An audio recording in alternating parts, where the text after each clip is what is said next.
Sir, Shivanna ಕಥೆಗಳನ್ನು ಯಾವ ರೀತಿ ಚೂಸ್ ಮಾಡ್ತಾರೆ ಅಂತ. ಯಾಕಂದರೆ ಒಂದಷ್ಟು ಡೈರೆಕ್ಟರ್ಗಳು ನರೇಶನ್ ಹೇಳೋ ರೀತಿ ಅದ್ಭುತ ಅನಿಸುತ್ತೆ, ತೆರೆ ಮೇಲೆ ಒಂದು ರೀತಿ ಇರುತ್ತೆ.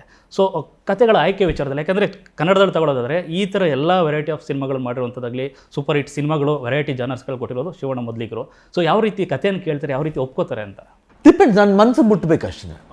ಅದು ಆಮೇಲೆ ಮೇಕಿಂಗ್ಲಿ ಹಂಗೆ ಆಗೋದು ಏನು ಮಾಡೋಕ್ಕಾಗಲ್ಲ. ಅದು see we have to go head and some producers ಒಂದು ಸತಿ ಇದಾಗ್ತಾರೆ, ಕಾಂಪ್ರಮೈಸ್ ಹೋಗ್ಬೇಕಾಗುತ್ತೆ. ಬಟ್ ಸಮ್ಟೈಮ್ಸ್ ಇದು ನಮ್ಮ ಪಿಕ್ಚರ್ ಆಗಿರೋದ್ರಿಂದ ಕಾಂಪ್ರಮೈಸೇಷನ್ ಎಲ್ಲೂ ಬರೋಲ್ಲ.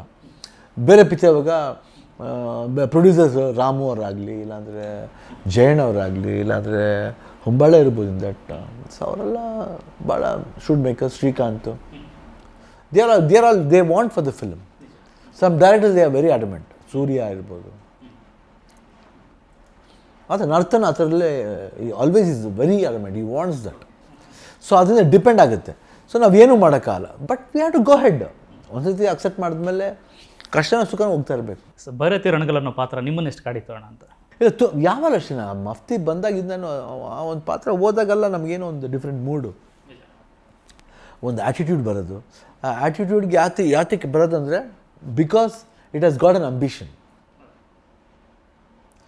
ಬರೀ ರಿವೆಂಜ್ ತಗೊಳಕ್ಕೆ ಮಾತ್ರ ಸ್ಟೋರಿ ಅಲ್ಲ, ಇಲ್ಲ ಒಬ್ಬನ ಒಡೆಯೋಕ್ಕೆ ಅನ್ನೋ ಪ್ರಶ್ನೆ ಇಲ್ಲ.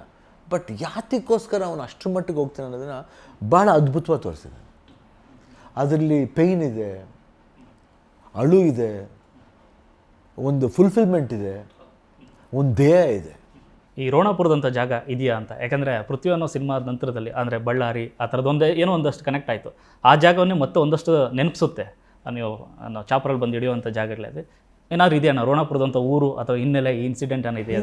ಇದೆಯೋ ಇಲ್ವೋ ಗೊತ್ತಿಲ್ಲ, ಬಟ್ ಮೇಡ್ ಟು ಬಿಲೀವ್. ಅಂದರೆ ನಮಗೆ ನೀವು ಹೇಳ್ತೀರಿ ರೋಣಾಪುರ ಇದೆಯೇನೋ ಏನೋ ಅನ್ನೋ ಆ ಒಂದು ಕಲ್ಪನೆಗೆ ಯಾತಕ್ಕೆ ನಾವು ಇಟ್ ಈಸ್ ಹೇಳ್ತೀವಿ ಕಾಲ್ಪನಿಕ ಅಂತ ಹೇಳ್ತೀವಿ. ಅದು ಯಾತಕ್ಕೆ ಹೇಳ್ತೀವಿ ಅಂದರೆ ಇದು ಇರ್ಬೋದು, ಅದು ಒಂದು ಸತಿ ಇರುತ್ತೆ, ಒಂದು ಸತಿ ಇರದೇ ಹೋದ್ರೂ ಇರೋ ಥರ ಫೀಲ್ ಕೊಡುತ್ತೆ.